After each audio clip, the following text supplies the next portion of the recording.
Evening, I hope everyone's well. Apologies for my voice, I've still got laryngitis, so bear with me. For those of you who haven't seen me before, my name's Jo. 3 years ago now, oh god, that's scary, I sold my house and bought a 30-acre agricultural field instead.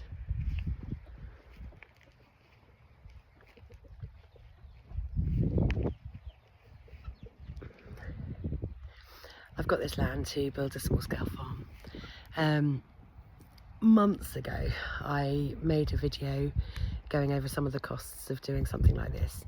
And I promised to do a second video with the rest of the costs. So I did the cost of the land, the cost of the mobile home, the cost of getting the mobile home moved here, the cost of foundation screws, all that stuff. And I think I probably included some of the planning in that as well. Today I'm finally getting around to doing the setup costs as well, for the farm. It has been a big cost, just a spoiler. I actually owned the land for a year before I came here to live. That was just due to getting the permitted development through for the barn, the polytunnel and the farm track. But the first job I did when I bought the land was to get some of the fencing done. I got the perimeter fenced. It is a 30-acre field, so it was 1.5 kilometres of fencing, which obviously would vary depending on the size of your land and the shape of your land. And that fencing cost £14,000. It is just standard stock fencing with 2 top lines. The guys who did it are brilliant. It was a good price for what they did. They did it all in less than a week, and it's been really solid. I haven't had any problem with it apart from when trees have fallen on it, which is no one's fault. That's just how life goes. Luckily they've always missed the post. They've only hit the fence and I've been able to repair it, or the guys when they were here doing the next lot of fencing, which I will discuss in a second, also tightened up the second line because that was really loose. Even though I put a grapple on and tried to tighten it up, it needed properly doing. So yeah, they've been great. The next job, when I first got here, this field was stubble. Stubble's quite difficult to deal with. It had been stubble for a while as well. It had been left fallow for a couple of years. This meant that there were a lot of weeds to deal with. It was just full of ragwort, curly leaf dock, knotweed, common knotweed, charlock, buttercups, chamomile. I had so much chamomile. Yeah, just every weed you don't really want in a field where you're going to have livestock was definitely here in plentiful numbers. So yeah, I had to change that back to permanent pasture. I was quite lucky with this. One of the local farmers came over to cut the hedges for me, and whilst he was here, he mentioned that he farms grass for hay, and he was quite keen to use my land. So we did a deal. I think it probably would have cost me between sort of 6,000 and 7,000 to get this done. It would have cost me an awful lot more to do it myself, because I would have had to either buy in or rent a tractor and a harrow and a plough and a drill and roller. Yeah, it would have been a nightmare. So it worked out, and a sprayer. So yeah, it worked out really well for me. It still cost me in the region of about £2,000, just over £2,000. I paid for a couple of the first lots of weed killer, and I paid for the grass seed. Because I've come outside to film a video, it started raining. Such is life. Yeah, so that was really good. And then his part, he did all the work.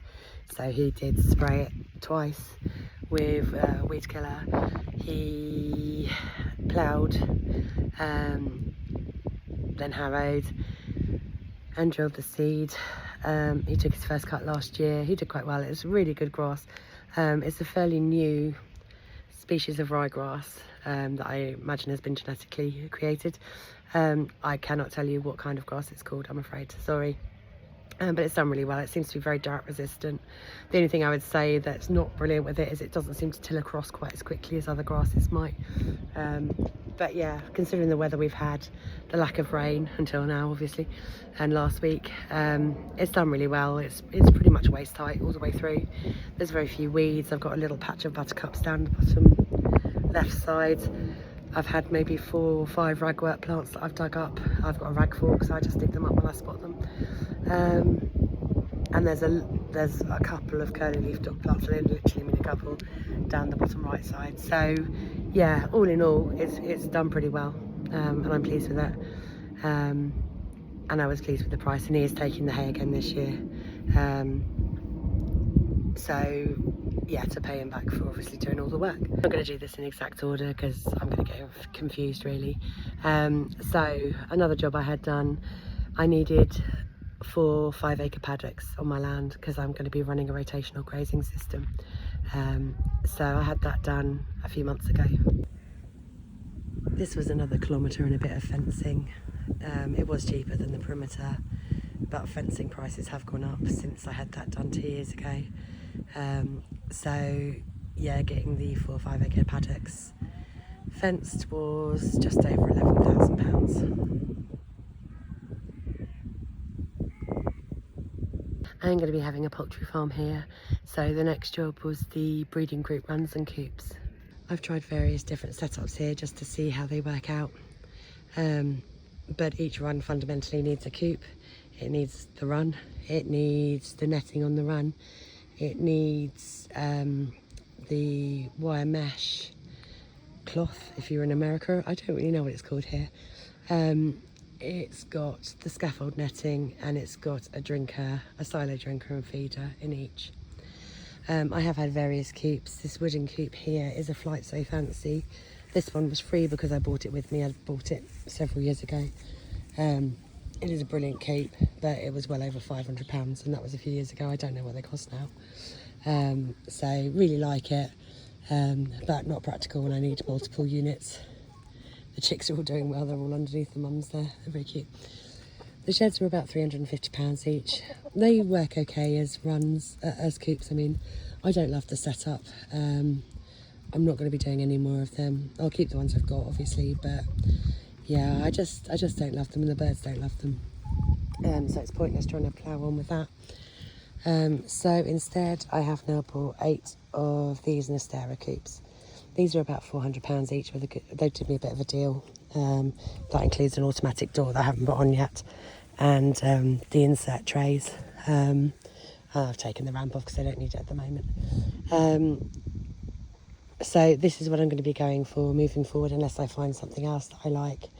So I'll be keeping the Flight So Fancy coop and the 2 sheds, and then I'll be having 8 of these. So each of these setups costs about £1,000 per run, with all the stuff you need with it. I now have the equipment to build 11 of these. I've got everything here for them, the coops and the runs and the cloths and stuff. So yeah, that's £11,000 so far on the breeding groups, not including the chickens. I have bred some of my own chickens, hatched them. I've got 3 chicks now, but they're all under mums at the moment, so I can't show you. But I did also buy in about 20 odd birds, maybe 25, maybe 30, chicken math. Yeah, that was about £1,000 as well. So £12,000 for this setup so far. I do still need a couple more birds. Some of them are cockles. Cockles are generally cheaper or free, because people don't have that much use for cockerels, sadly. So they tend to end up either in the food chain or in rescue. But I do need pure breeds, not mixed breeds. So yeah, we'll see how we go with that. Another job was the barn. It is only a 10 metre by 6 metre barn. I've been teased quite liberally here, being told it's just a shed, because in the scheme of agricultural scale stuff, this is very small, but it's plenty big enough to hold bedding and feed for chickens. I don't need anything bigger, so why would I spend the extra money when I don't have it? The barn I got built professionally. Sorry, I lost my words there. Professionally, because I had neither the tools nor the skills to build it myself. So that was 21,000 built, and then the foundation, having the hole dug and filled with hardcore was about £1,000. Then having the concrete poured was about £3,000. So about 25 grand altogether for the barn. Next we have the polytunnel. This is a 30 by 36 foot polytunnel. It was a self-build kit. The kit itself was 4,500, give or take. And then we did build it. I had some friends who very kindly came and helped me build it. We managed to get the cover nearly on, but it wasn't quite finished attaching it at the front. And then it was really hard to get everyone together again to, just because everyone's busy, everyone's life's busy. So it was really hard to get everyone together to just finish attaching the cover, which unfortunately ultimately resulted in the wind taking the cover instead, which was frustrating. So I had to buy a second cover, which is obviously frustrating, but just how it goes. I'm doing a lot here. It's been busy time. So that was about £400, and then I did get it professionally fitted, just so it was done and off the list. And that was £900, which was a lot for two guys for what fundamentally ended up being really a day's work, although they spread it over several days because various weather conditions. But and they were great. They were really nice guys, but yeah, I'd like to be earning that money. Next to the houses for the laying flock, I've got 5 of these large houses. They're mobile units. They hold up to 120 birds, but I do have a lot of large fowl here, so they'll probably hold closer to 80 to 90 of them. I'll see how they get on. They're brilliant. I really, really rate these houses. They're from the Domestic Fowl Trust, if anyone's looking for big housing for their birds, and they move really well, really well. I've just been dragging them with my old Volvo as well, so I haven't had to get any special equipment for that. You can get larger mobile poultry units. I looked into it. It didn't really work out, a lot cheaper to be honest. Also the manufacturers, because I spoke to a lot of manufacturers of large mobile poultry houses before I bought anything obviously, and they were very honest. Like, I can't afford, I absolutely cannot afford the big like shipping container housing, which is all automated, and yeah, they cost a fortune. That if you had the money just laying around up front, then great, they'd be brilliant, because actually when it breaks down per head, the cost per chicken kind of thing, it does work out quite cheap, but they're a huge outlay. You're looking at probably the price I paid for all 5 of these, would probably pay for half of one of them, and they maybe hold up to 200 chickens. So yeah, they have a lot of bells and whistles, and it would be nice to have a travelator collecting the eggs and bringing them out, and yeah, all that sort of stuff. But yeah, there was just no way I could afford that. So yeah, these houses, 5 of them came to 13.5 grand, just over. So yeah, 13,135 pounds. I lost my train of thought there a bit, didn't I? The reason I didn't go for larger mobile houses is because the manufacturers were very honest, and they said the larger houses can split. When you're moving them, they can sustain damage just from moving, just because they're larger. So I was really appreciative of that. I'd much rather only have to buy once. So I'd rather get a small unit and just have it move safely without any issues. Then we have the farm track. I have a very small farm track with a small parking area, or yard area, whatever you want to call it. It's only about 70 metres long. This came in at £3,500 just in. It's chalk cobbles I used.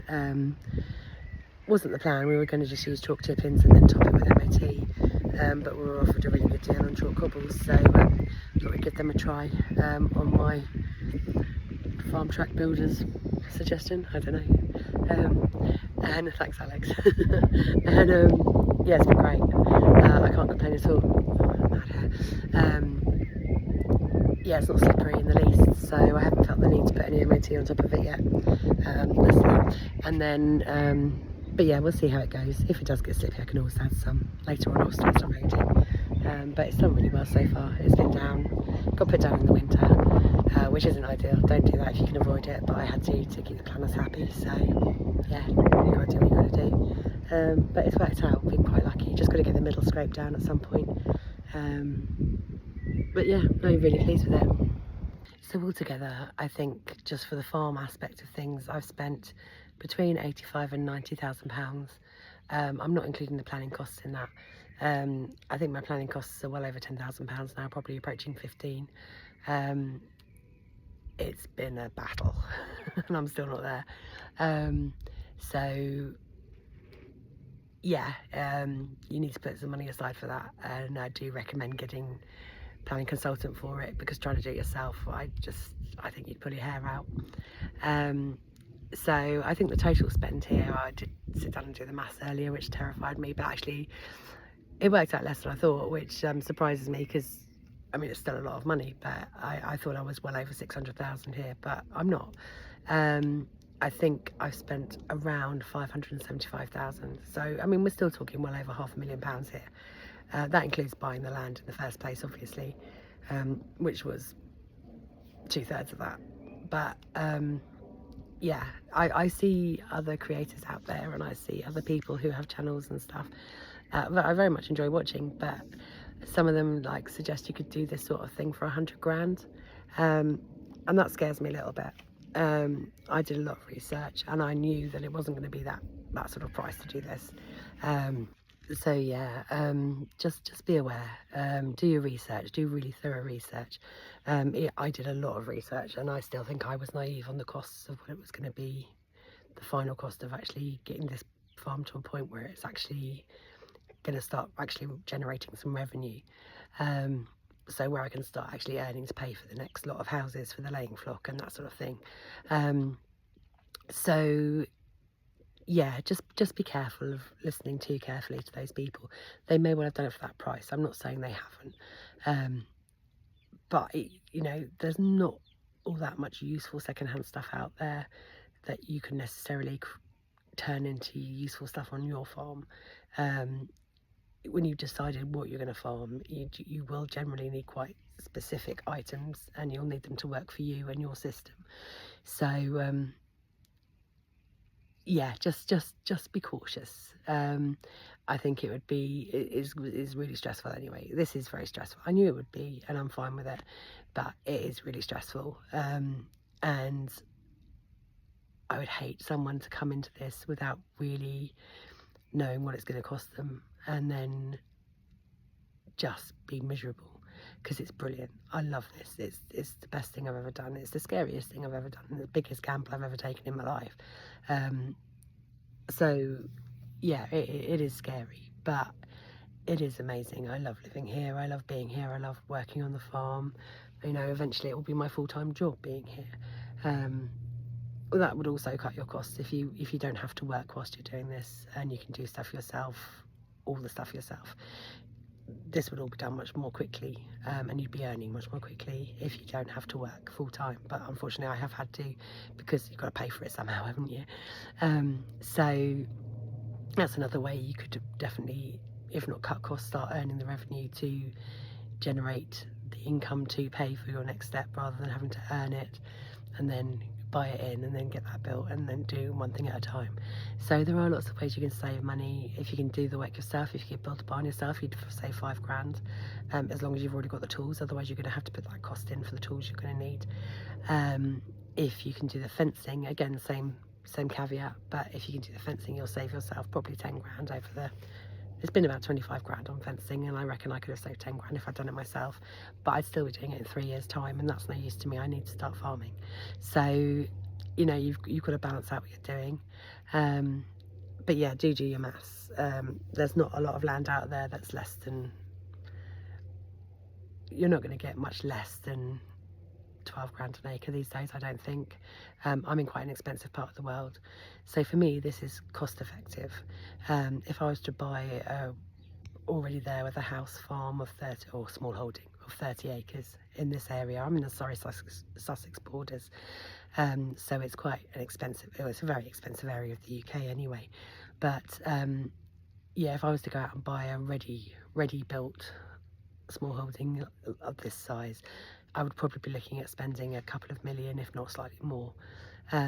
So coming in at just under 600,000 for this, obviously I have no house yet, I've got a mobile home and stuff like that, but it's a fraction of the cost of actually buying a small holding with a house on it. And it's the only way I could ever possibly do this. I don't have millions of pounds, sadly. I keep playing the lottery, but it hasn't happened yet. So you've got to work with what you've got, haven't you? So yeah, I had a healthy budget when I came into this. I'd worked very hard. I'd bought property after property and done it up as I'd gone, and made money on each property as I sold. I lived in it, so did it up, sold it. And I did buy my first 2-bedroom flat when I was 17. So I've owned property for, I'm not going to tell you how many years, but it's definitely decades. So that helped as well, because obviously prices shot up. So, you know, you do need a decent initial budget. You can certainly do it a lot cheaper than I've done it here, because you don't need to have 30 acres. You can do what I'm doing here on 12.5 acres, as long as you can find a way of farming that gives you enough standard man days. I'll go into all the planning another time. This video is plenty long enough as it is. I'm very impressed if you got this far, to be honest. But yeah, this is my dream. This is what I've wanted to do for years, and I'm loving living it. I really am. It's hard at times, it's stressful at times. Money's the real stress at the end of the day, or not having enough money is the real stress at the end of the day. But yeah, I'm definitely go for it. If you're in a position where you can, you've done your maths, it is achievable. You know, I still believe it's achievable here, even with all the problems I've had with planning, and I won't be giving up. So you've just got to believe in yourself. You've got to believe you can do it. I'm here on my own. You know, I've been very lucky. I've got lovely friends who do come and help me, but it's mostly me, and you can do it and work and still get as far as I have. You just got to have patience, and you've got to have some determination you have to really want it. You know, I still don't have a toilet. I haven't had a toilet for 2 years. I really miss a toilet. I haven't had running water for 2 years. That's hard going, and I haven't got any heating apart from a log burner now. So obviously it's fine in the summer, but it is really cold. Even with the log burner, it's still really quite chilly in the winter, so, and very hot in the summer. So, you know, you have to be prepared to suffer a bit. I mean, mild suffering is first world suffering, but yeah, just be prepared for a bit of a slog, and absolutely do it. It's brilliant. I wouldn't change it for the world. Take care, guys.